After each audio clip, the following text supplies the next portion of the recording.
over. It's been about a year. So I want to say thank you to my viewers for your support throughout this time. And this is the TV show where your voice matters.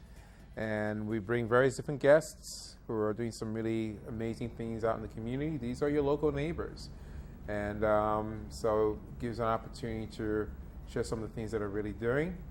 And today we have Ira Frick, who's joined us. And Ira, welcome. Thank you very much for having me. You're quite welcome. Yes. So tell me, what are you going to talk about today? Well, I'm a type of real estate agent that not too many people heard of. Okay. I own a firm called Best Buyers Broker Realty. We are an exclusive buyer agency, which means that we work for buyers only, but we don't work for sellers. Okay. We don't list homes. Okay. We're trying to protect the buyer in a real estate transaction, to make sure the buyer is satisfied with what he is able to purchase, and we're trying to negotiate against the other party, right, to get the buyer what he would like to pay, or someplace in the middle between what's asking price and selling price. And I find it very satisfying, very enjoyable, and my clients love it also. When did you establish this company? 1991. 1991. Oh, okay. So it's been, what, 27 years? Yeah, it's been a while. It's been a while. Okay. Let me ask you this. How long have you been in the real estate industry altogether? I probably started someplace back around 85, 86. Okay. I started as a traditional realtor, and things were going along okay. I'm not too aggressive, so I find that the listing side is not my side. Right. Okay, but I enjoyed working with buyers, and I had a transformation when I was out with a client looking at some houses, and we came across a small house that was probably the best deal in town because the price was low, right, not because of the location or anything like that. And I'm working on the seller side of the transaction at that time. So I'm trying to accentuate the positive things of the house and eliminate the negative things of the house. Right. So I didn't mention to anybody that it's behind the cemetery, right next to the cemetery. It was on a small piece of property, let's say 30 by 60. Okay, it was a small house, 2-bedroom house. They had taken the kitchen out of the first floor. It was a ranch, basically, with an attic. And they put the kitchen in the basement, so they had room for like 2 bedrooms and a living room, right, on the first floor, but that was about it. And the kitchen was in the basement. It was priced right for that size house and where the location of it was and everything else.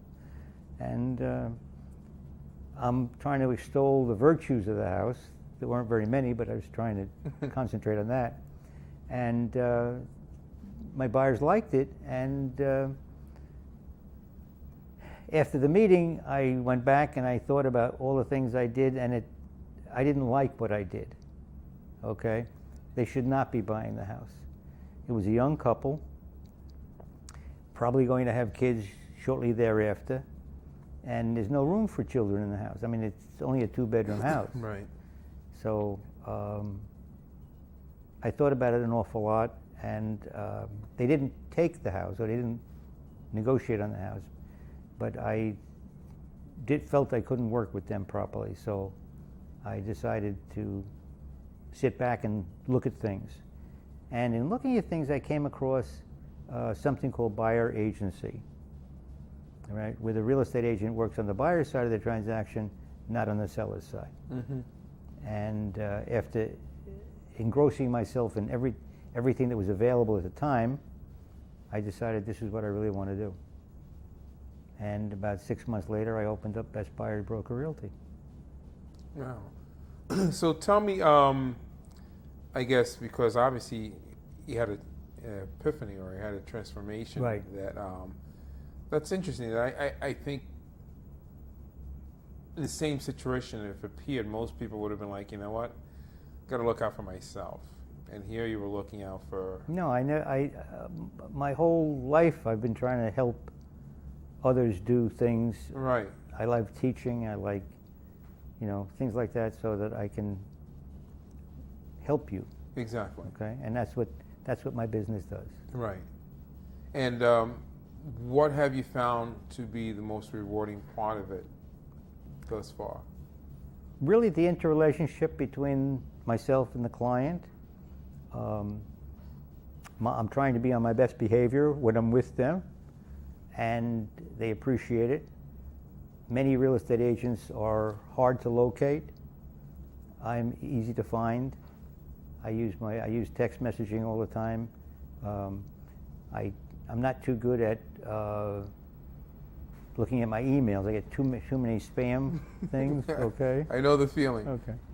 So I tell all my clients and friends that when you email me, please text me and let me know to look for the email. Exactly. But I respond to text, I respond to emails if you'd let me know they're there, and I respond to the telephone. My cell is always on, waiting for someone to call.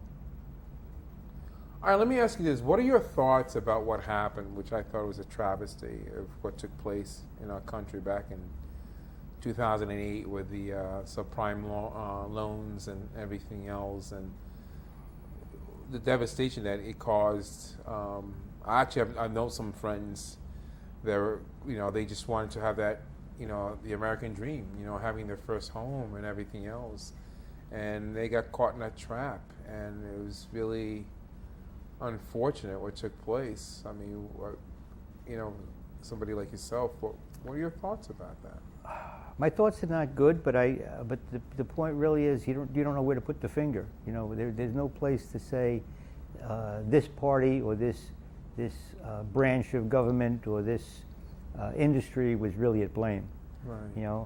It just got to the point where everyone was doing things in order to make money, and no one was really watching what happened. Right. And things were falling through the slots all the time, and that's basically what happened. And all of a sudden, like many businesses that are built on sand or whatever it is, it just collapsed, and everyone took a beating. But you can't say these people are to blame. Right. Because the lenders were bad, the real estate agents were bad, the government was bad. Exactly. Who are your predominant clients that usually come to you? Usually, most of my client base started off, I guess it's still mostly first-time buyers. Okay. The industry is getting to the point where people are aware that hopefully aware that there are some real estate agents that work on their side. Right. Okay, it's always been the seller's side. Sellers dominate the industry, the seller agencies. I think that I've got a good niche to be in, and people do come looking for me, and I'm trying to get the word out. I've been in the business a long time.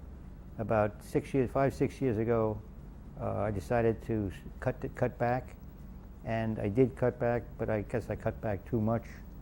And 3 years ago, I decided this is no good. I was like retiring, Right.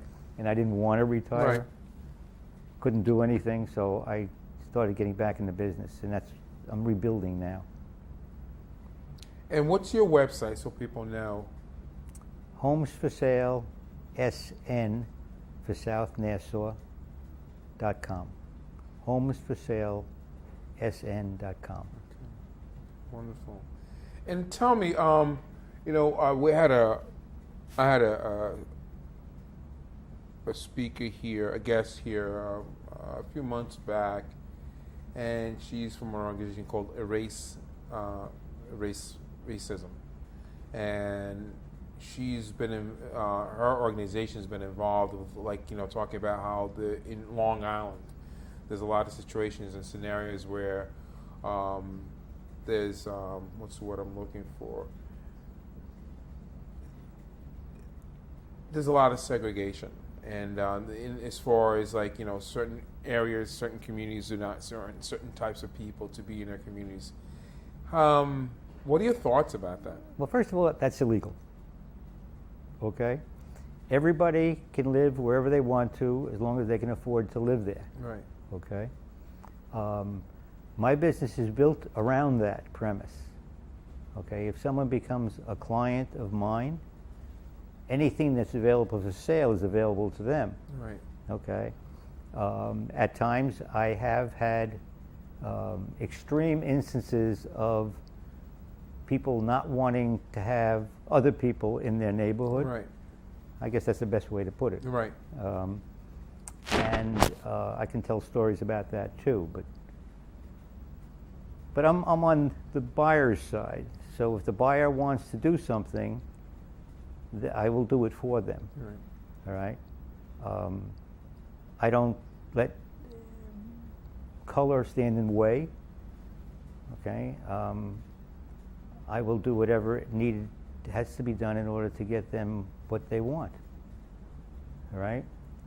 Long Island is very segregated, as far as I'm concerned. Right.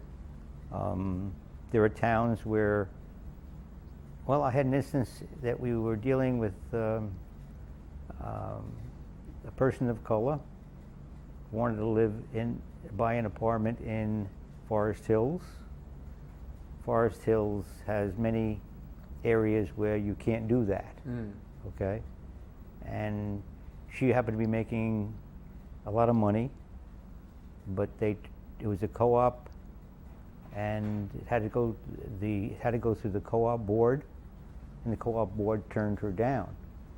Now there's no legal remedy in something like that. Okay, co-op has the right to decide who they want to live there. So she was very, very upset, as I was also. So I've experienced it. I have a story where he was showing a house to again, that person of color, and the household consists of a father and 3 daughters who happened to be home when we were showing the house. And it wasn't a large house, it was a small house. And the father calls me he wants to talk to me in the bathroom. The bathroom is right off the living room. My client's standing in the living room. He's telling me, I can't sell to her. You know, all the reasons why he can't sell to her. So we walked out of the house. I asked her, do you want this house or not? She says, no, I don't think I'd like to live here. I said, because if you do want it, I could probably bring legal action against him and the agent, and you could probably wind up with the house. But she decided not to force the issue.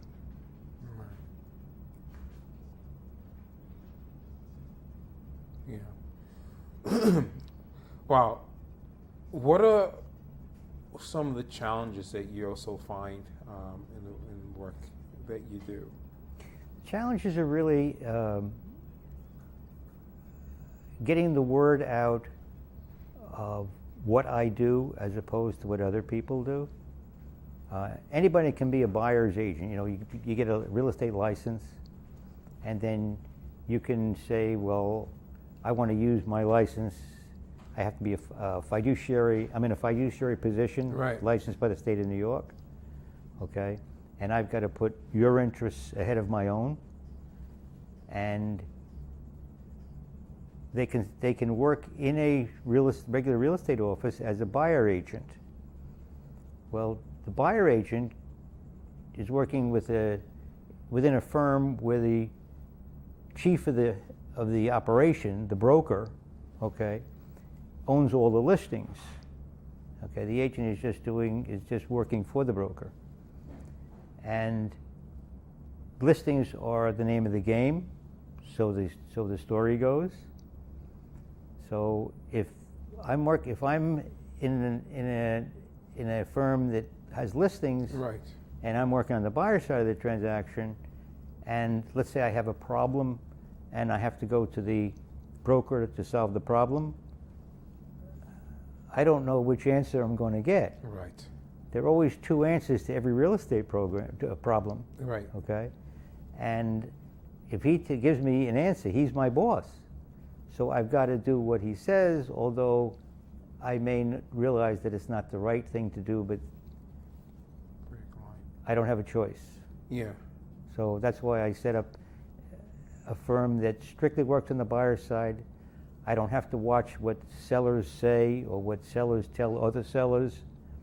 If in a regular firm, if I was a buyer agent and I got a very, very good price and I, quote, screwed the seller, okay, that might come to haunt the broker.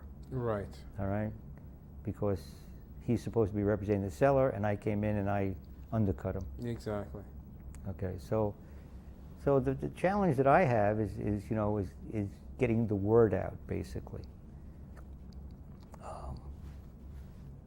Now, I'm assuming that, like, your clients are happy with the work, the way you represent them, and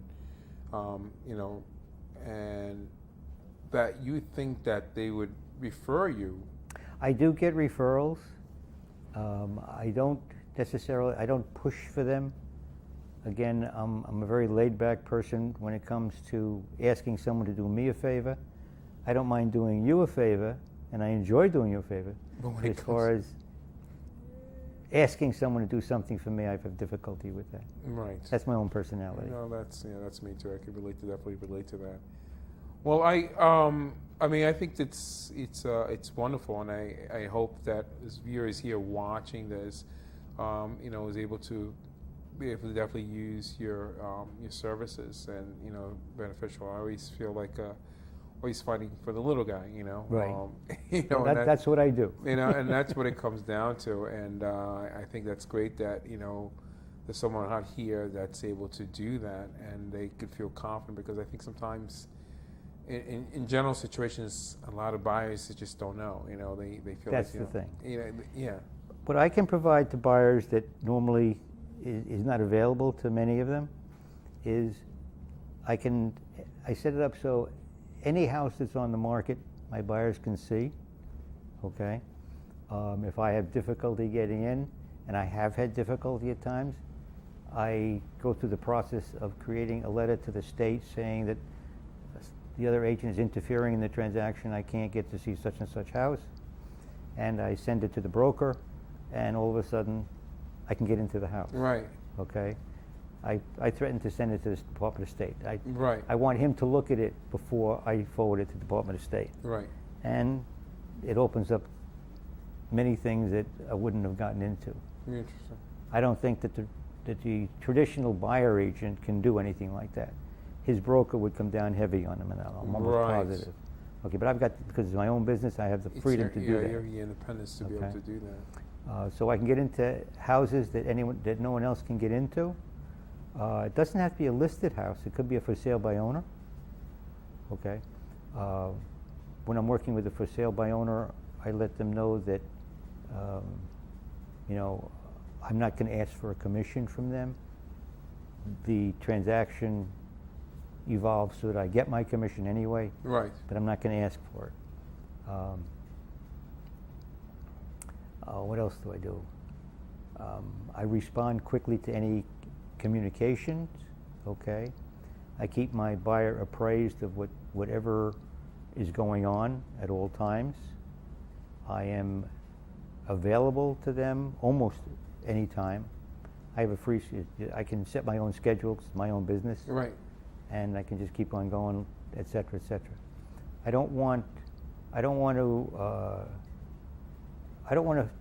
I'm not just looking for people in order to look for people, for clients. I'm trying to keep it kind of low-key in the sense that I want to be able to handle the high clients I do have. I want to be able to handle without interruption. Exactly. Okay? I do things, I support them 100%.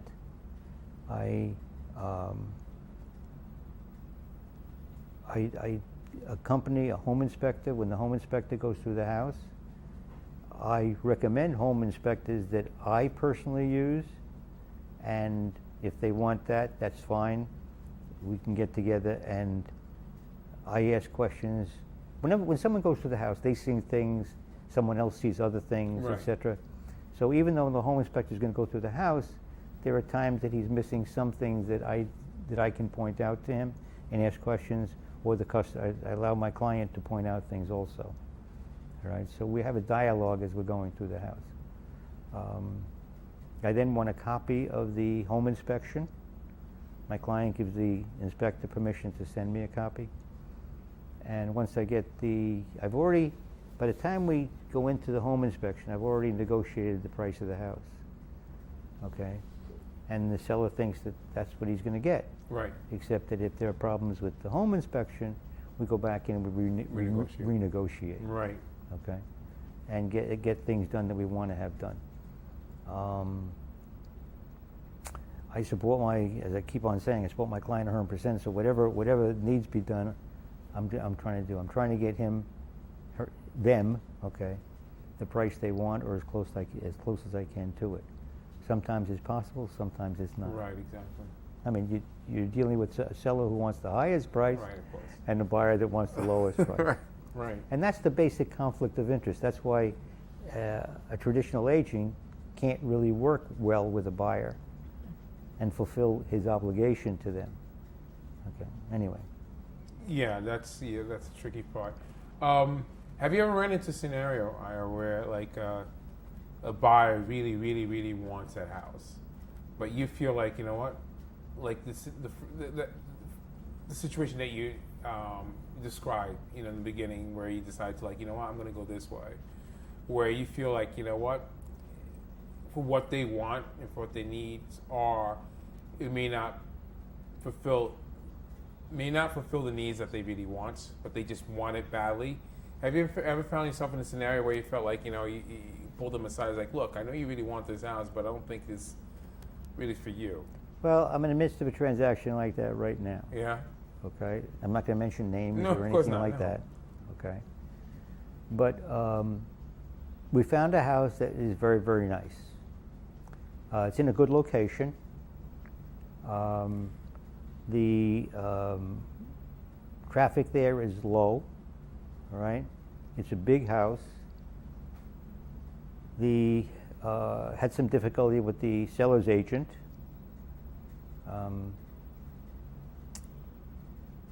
We finally were able to negotiate a price that was acceptable. Seller didn't want to come down. Seller was always giving me take it or leave it type things, Mm-hmm. and that turns me off right away.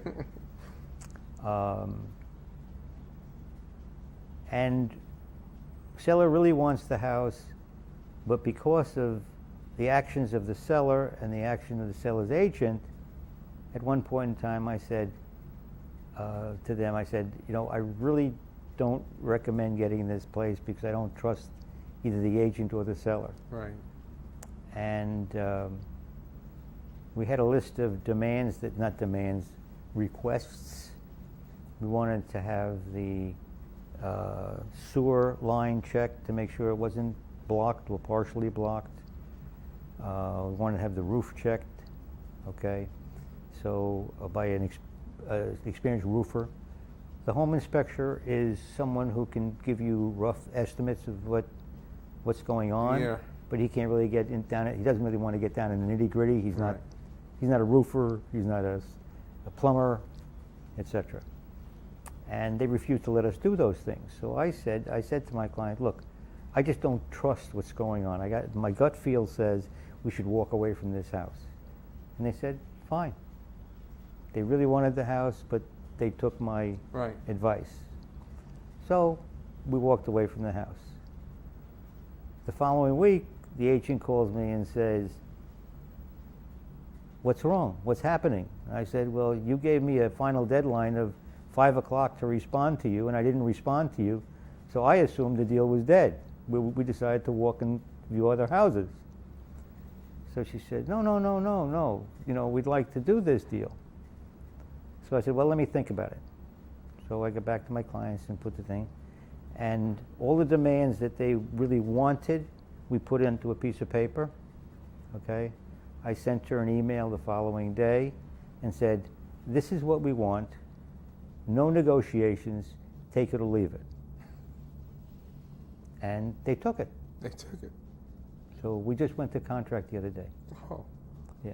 That's a wonderful story. So, I'm pleased because everything that we wanted to get done and everything we wanted to check out is going to be checked out. It was checked out, and clients are very happy. Right.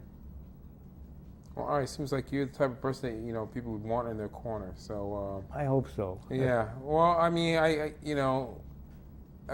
just you sharing these stories, which I do definitely appreciate. Trust is such a rare commodity nowadays. Yes, I know. It really is, and people are tired of being, scammed and lied to, and all those different things. And there's just last story that you share with us, like you said, you felt in your gut feeling that, they're not going to do right by them, and and even though, your client really wanted the house, he just, said, hey, and it worked out for the best. And I think that's what's really needed.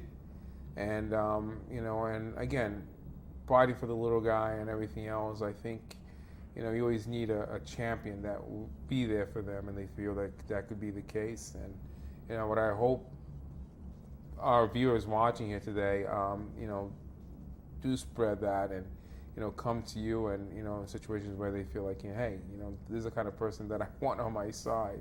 I also have a helpline. You do? Okay. Tell me more about that. Home Buyers Helpline. It's a free service, basically. I've had it for a long time. I don't advertise it. I don't know why. I really should start doing it. Okay. But anytime, if anyone has any questions regarding a transaction or anything, any questions like that, anything you want, anything to do with the house, they can give me a call. Do you want my cell number? Well, you can put it on the thing. You could mention that here. And, I guess your website, all that contact information is also on there? I believe it is. You can mention it here, yeah. Okay. My cell number is 516-993-1645. Okay, repeat that one more time. 516-993-1645. Okay. Well, great. I'm glad that you have such services, and that's wonderful that it's also free and so on. It's good. I think it builds the confidence of buyers, because I think what a lot of families, couples, when they're looking for to have that piece of that American dream and so on, there's probably a lot of anxiety. Yes, that comes along with that. I used to teach home buying workshops at 9 different high schools, but with everything that's on the internet, people don't need me now, quote unquote. Mm-hmm. But the information on the internet is not really it's conflicting. One person will say this, another person will say that. But I used to have the helpline. What I've done is I recorded 2 or 3 of them, and right now I'm working on trying to put pieces of it on as an educational tool onto the website. Hasn't happened yet, but I'm. Have you ever thought of I'm just thinking out loud as you're speaking. No, go ahead. Ever thought of working with various public libraries where you could actually do these kind of workshops where people actually come to you and. I have taught at the libraries also. But people look at the libraries and say, well, I can get that on the internet. So I've got to have some sort of a key to have them come in, but they don't come into the libraries. Really? Okay. Interesting. Many of the seminars that I gave had very few people in. Yeah. Right. Okay. Yeah, you think there'd still be some people that like to see a person in person, where they can actually ask questions too, right? Then it's interactive and so on. So yeah. Well, all right. I just want to take this opportunity to thank you for joining us and sharing this wonderful service that you do provide. I hope you, the viewers, listening in, definitely reach out to Ira if you know anyone that perhaps is thinking about buying a house. Seems like Ira is the guy to have in your corner. So, Ira, thank you again for joining us. I want to thank you for the opportunity of. Most definitely. You're welcome. And thank you for another episode of conversation with Dr. De Silva. You have a good night. Till next time. Thank you, sir. Thank you, Ira.